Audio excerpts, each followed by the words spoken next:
बिस्मिल्लाहिर्रहमानिर्रहीम। अभी हम स्टार्ट कर रहे हैं एक्सरसाइज 2.1 क्लास 11th। इसका हमने क्वेश्चन नंबर 3 सॉल्व करना है आज। क्वेश्चन नंबर 3 की स्टेटमेंट कुछ इस तरह से है, अगर आप यहाँ पे देखें गौर से, ये मैंने सर्कल किया क्वेश्चन नंबर 3 के जो नंबर को, यानी ये क्वेश्चन नंबर 3 है। Which of the following sets are finite and which of these are infinite. पहले मैं ये क्लियर करना चाहता हूँ कि ये जो वर्ड है ना फाइनाइट, इसको जब डेफिनेटली मैंने पढ़ा अपने टीचर से तो उन्होंने मुझे इसको फिनिट पढ़ाया था, फिनिट एंड इनफिनिट, ठीक है। लेकिन अभी मैंने इसकी प्रोनाउंसिएशन चेक की है गूगल से, तो ये बता रहा है कि ये फाइनाइट होता है और ये इनफिनिट होता है। इट्स अप टू यू कि आपके टीचर्स जो हैं वो आपको कैसे ये पढ़ा रहे हैं। असल मकसद हमारा इसका कॉन्सेप्ट क्लियर करना है। तो यहाँ पे अभी सबसे पहले हम क्वेश्चन नंबर 3 का जो है वो कॉन्सेप्ट क्लियर करने के लिए इसकी डेफिनेशन को देखेंगे कि फाइनाइट एंड इनफाइनाइट यानी इनफिनिट सेट्स होते क्या हैं। If a set is equivalent to the set 1 2 3 up to so on n for some fixed natural numbers n, then the set is said to be finite otherwise infinite। ठीक है, अब इस सारी statement का, इस सारी डेफिनेशन का मतलब ये है कि अगर हमारे पास कोई भी सेट ऐसा हो कि जिसका लास्ट डिजिट हमें पता हो, जिसका लास्ट नंबर हमें पता हो, एंडिंग एलिमेंट हमें पता हो, एंडिंग मेंबर हमें पता हो कि क्या है, तो that set will be finite set. ठीक है, यानी जिसका इख्तिताम पता हो हमें। जैसे अगर हम कहें कि एक हमारे पास सेट है, जैसे मैं यहाँ पे नीचे लिखूंगा, आप ज़रा इसको ध्यान से देखिएगा, बल्कि यहीं लिख देता हूँ मैं इसी डेफिनेशन के सामने कि अगर मेरे पास ए एक सेट है और उसमें एलिमेंट्स हो मेरे पास 1 2 एंड 3, ठीक है, then this set will be finite set, क्योंकि इसमें हमारे पास जो लास्ट एलिमेंट है that is 3, that's why this set will be finite set. अच्छा, अगर इसी सेट को हम इस तरह राइट कर देते कि a is equal to 1 2 3 and up to so on, ठीक है। अब हमें नहीं पता कि इसका लास्ट एलिमेंट क्या है, इसका एंडिंग एलिमेंट क्या है, मेंबर क्या है, इसका नंबर क्या है इसका, तो वो सेट क्या होना था, इनफिनिट सेट होना था। तो यही बेसिक इसकी डेफिनेशन है।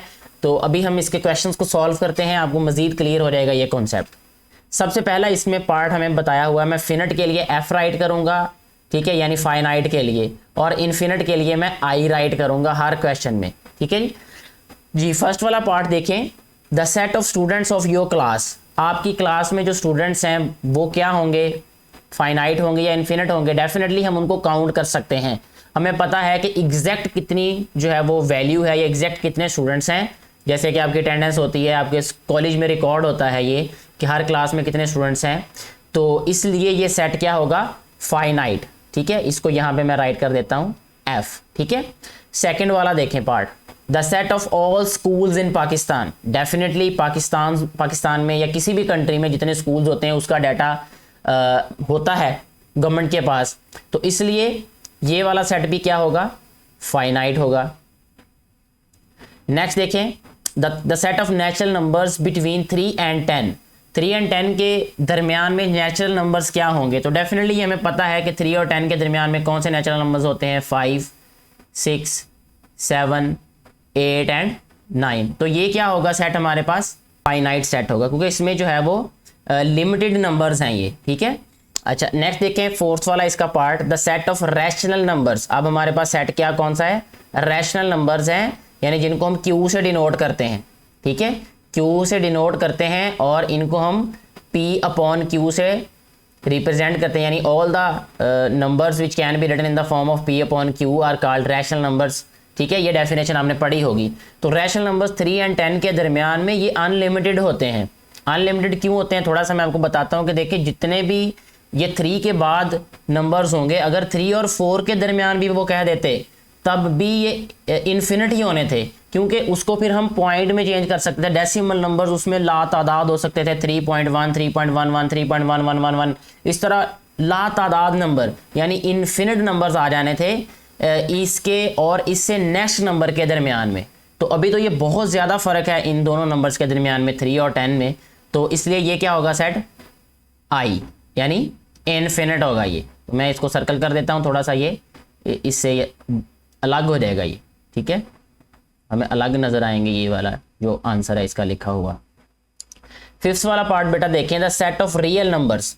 अब सेट ऑफ रियल नंबर्स की बात कर रहा है। सेट ऑफ रियल नंबर्स क्या होते हैं, पहले हमें ये थोड़ा सा रिवाइज कर लेना चाहिए कि रियल नंबर्स होते हैं रैशनल और इरैशनल का यूनियन। ठीक है, अब यहाँ पे देखें ऊपर वाली जो स्टेटमेंट थी, फोर्थ वाला ऑप्शन जो था उसमें हमें जस्ट रैशनल नंबर्स का बताया था 3 और 10 के दरमियान में। अब तो रियल नंबर्स की वो बात कर रहे हैं 0 और 1 के दरमियान में। अगर जस्ट ये रैशनल भी होते तब भी ये इन्फिनिट होता, अब तो रियल हो गया है तो डेफिनेटली ये इन्फिनिट है ये। ठीक है, तो यहाँ पे हम राइट करेंगे आई। तो ये वाला जो हमारे पास ऑप्शन था यानी ये वाला जो क्वेश्चन था इसमें जो आंसर है वो इन्फिनिट आएगा। 0 और 1 के दरमियान में इन्फिनिट नंबर्स होंगे जो कि रियल होंगे।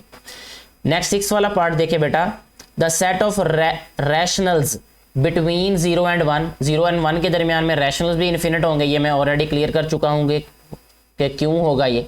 ठीक है, ये जो ऊपर हमने फोर्थ वाला पार्ट डिस्कस किया उसमें मैंने बताया आपको ये।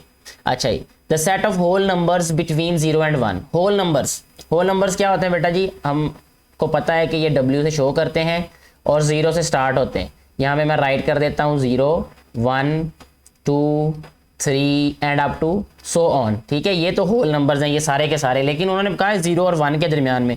तो ये देखें ये 0 और 1 इनके दरमियान में कोई भी नहीं हमारे पास होल नंबर यानी एम्प्टी सेट है, यानी हम इसको काउंट कर सकते हैं, एग्जैक्टली बता सकते हैं कि what will be the answer.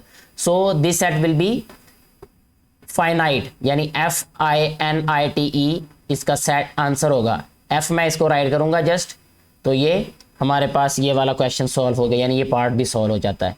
The set of all leaves of the trees in Pakistan. Pakistan में सारे दरख्त जो हैं उनके पत्ते गिने जा सकते हैं। अगर सारे लोग मिलके गिनना शुरू करें या गिने जा सकें तो ये कभी ना कभी एक दिन आएगा कि ये गिने जा सकते हैं।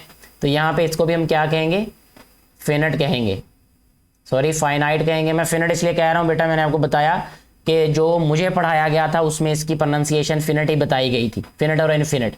ठीक है, अगर मैं इसको मिस प्रोनाउंस करूँ तो उसको जो है इग्नोर कर दीजिएगा आप, आपका फोकस जो है वो कॉन्सेप्ट पे होना चाहिए। Thank you very much.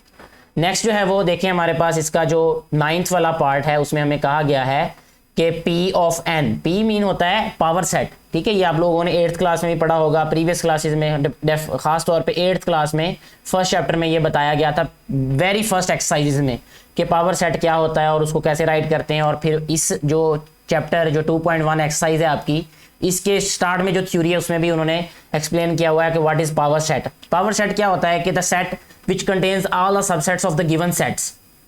ठीक है, यानी हमारे पास जो भी सेट है उसके सारे के सारे सबसेट्स ये सेट में हो उसको पावर सेट कहते हैं। मैं इसको थोड़ा सा आपको एग्जांपल दे देता हूं मेरा बेटा, ताकि ये आपका कॉन्सेप्ट भी क्लियर हो जाए और थोड़ा सा रिवाइज हो जाए अगर आपको ये क्लियर नहीं है। जैसे अगर मैं कहूं बेटा जी कि यहाँ हमारे पास एक सेट है जिसके एलिमेंट्स हैं 1 और 2।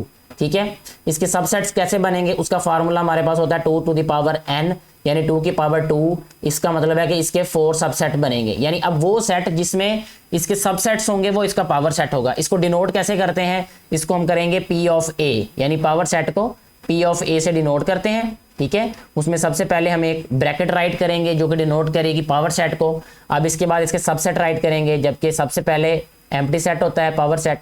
ठीक है, सॉरी एम्प्टी सेट होता है जो कि सबसेट होता है किसी भी गिवन सेट का। और उसके बाद फिर हम इसको राइट करेंगे 1, फिर उसको राइट करेंगे हम 2, उसके बाद हम राइट करेंगे 1 एंड 2। ठीक है, इस तरीके से हम राइट करते होते थे जो भी सबसेट्स होते थे। अब ये जो ब्रैकेट्स है ना, ये वाली, ये जो एक स्टार्ट में ब्रैकेट आ रही है और ये जो लास्ट पे ब्रैकेट आ रही है, ये रिप्रेजेंट करती है पावर सेट को। ठीक है, power set itself is a set. ठीक है, जिसके अंदर सारे के सारे एलिमेंट्स हैं, ये एक एलिमेंट, ये दूसरा एलिमेंट, ये तीसरा एलिमेंट, ये चौथा एलिमेंट, इसमें 4 एलिमेंट है, यानी 4 मेंबर हैं इसमें। तो अब इस तरीके से ये वाला जो सेट होगा इसको पावर सेट बोलते हैं। इसी की बात की जा रही है अभी यहाँ पे। वो कहते हैं पावर सेट किसका, नेचुरल नंबर्स का। n क्योंकि हम नेचुरल नंबर्स के लिए यूज करते हैं, तो नेचुरल नंबर्स को अगर हम यहाँ पे राइट करें तो ये देख सकते हैं हम कि नेचुरल नंबर्स जो होते हैं वो 1 से स्टार्ट होते हैं, फिर 2, फिर 3, फिर up to so on, infinite numbers होते हैं इसमें। तो जब ये खुद itself is a infinite set, अगर ये खुद जो है इन्फिनिट है तो इसका पावर सेट भी डेफिनेटली क्या होगा, इन्फिनिट होगा। तो यहाँ पे हम क्या राइट करेंगे, आई। ठीक है, क्योंकि नेचुरल नंबर बेटा खुद से ही इन्फिनिट है, तो इसका पावर सेट कैसे फिनिट हो सकता है। नेक्स्ट देखें, ये है हमारे पास पावर सेट जो है, ये A, B और C, इसमें 3 एलिमेंट्स हैं, तो डेफिनेटली ये क्या होगा, फाइनाइट होगा ये वाला सेट। नेक्स्ट हमारे पास है 1 2 3 4। अब ये देखें, ये नेचुरल नंबर्स को डिनोट किया उन्होंने ये, ठीक है। जैसे मैंने अभी ऊपर आपको बताया 9th वाले पार्ट में कि नेचुरल नंबर का सेट जो है सेल्फ क्या है, इन्फिनिट है। तो यहाँ पे हम राइट करेंगे आई, ये इसका आंसर आ जाएगा हमारे पास। नेक्स्ट हमारे पास जो 12th पार्ट है इसका, उसमें देखें 1 2 3 ये भी नेचुरल नंबर्स ही हैं ये, और ये इस नंबर तक हैं। लेकिन ये हमें देखिए, मैंने स्टेटमेंट शुरू में आपको बताया था क्वेश्चन सॉल्व होने से पहले कि जिसका हमें एंडिंग पॉइंट पता हो, इसका लास्ट डिजिट पता हो। अब इसका लास्ट डिजिट ये वाला है, लास्ट नंबर ये है, तो इसलिए ये क्या होगा, फाइनाइट होगा ये, ठीक है। ये इसका आंसर है एफ। ये 13th वाला पार्ट देखें, कहता है x when x x is a set when x belongs to R, यानी रियल नंबर्स का सेट है वो, and x is not equal to x, यानी एक्स जो है वो एक्स के इक्वल नहीं है। कोई भी ऐसा रियल नंबर जो कि अपने आप के इक्वल ना हो, हर एक जो एलिमेंट होता है ना बेटा, वो खुद के ही इक्वल होता है, ठीक है। तो इसलिए ये हमारे पास क्या होगा, फिनिट होगा डेफिनेटली ये, ठीक है। इसका क्योंकि आंसर एम्प्टी सेट आ जाएगा, यहाँ पे हम राइट करेंगे एफ। नेक्स्ट हमारे पास ये जो 14th पार्ट है, x when x belongs to R and x square is equal to -16, ठीक है। ये भी हमारे पास क्या होगा, फाइनाइट यानी फिनिट होगा। इसके भी जो सोल्यूशन होंगे वो जस्ट वो फिनिट ही होंगे, यानी वो नंबर्स जो कि इस कंडीशन को सेटिस्फाई करेंगे, ठीक हो गया जी। इसके बाद देखिए नेक्स्ट है हमारे पास x when x belongs to Q and x square is equal to 5। ऐसे जो रैशनल नंबर जिनका स्क्वायर जो है वो 5 के इक्वल हो, तो ये भी क्या होगा हमारे पास, फिनिट होगा, यानी फाइनाइट सेट होगा ये वाला भी, ठीक है। लास्ट पे देखें हमारे पास जो आखिरी इसका पार्ट है वो है x when x belongs to Q and वो सारे रैशनल नंबर जो कि 0 और 1 के दरमियान में हो। ये वाला हम पहले भी ऑलरेडी सॉल्व कर चुके हैं, एक और तरह से उसने पूछा था। तो ये क्या है हमारे पास, इनफिनिट होगा ये, क्योंकि जो इसमें हमारे पास रैशनल नंबर्स होंगे 0 और 1 के दरमियान में वो इनफिनिट होंगे। तो इस तरीके से ये वाला क्वेश्चन सॉल्व होना था, जिसमें हमने फाइनाइट और इनफिनिट नंबर्स के बारे में बताना था, इनफिनिट सेट्स के बारे में बताना था। तो हमने आइडेंटिफाई किया। अगर इससे रिलेटेड कोई भी कन्फ्यूजन हो, आपकी कोई क्वेश्चन हो, तो आप कमेंट बॉक्स में पूछिएगा। और अगर ये क्वेश्चन आपको अच्छी तरीके से समझ आ गया हो, ये वीडियो अच्छी लगी हो, तो इसको ज़्यादा से ज़्यादा बेटे और बेटियों के साथ शेयर करें, ताकि उनको भी फ़ायदा हो सके, जो कि इन वीडियोज़ को बनाने का मकसद है। Thank you very much.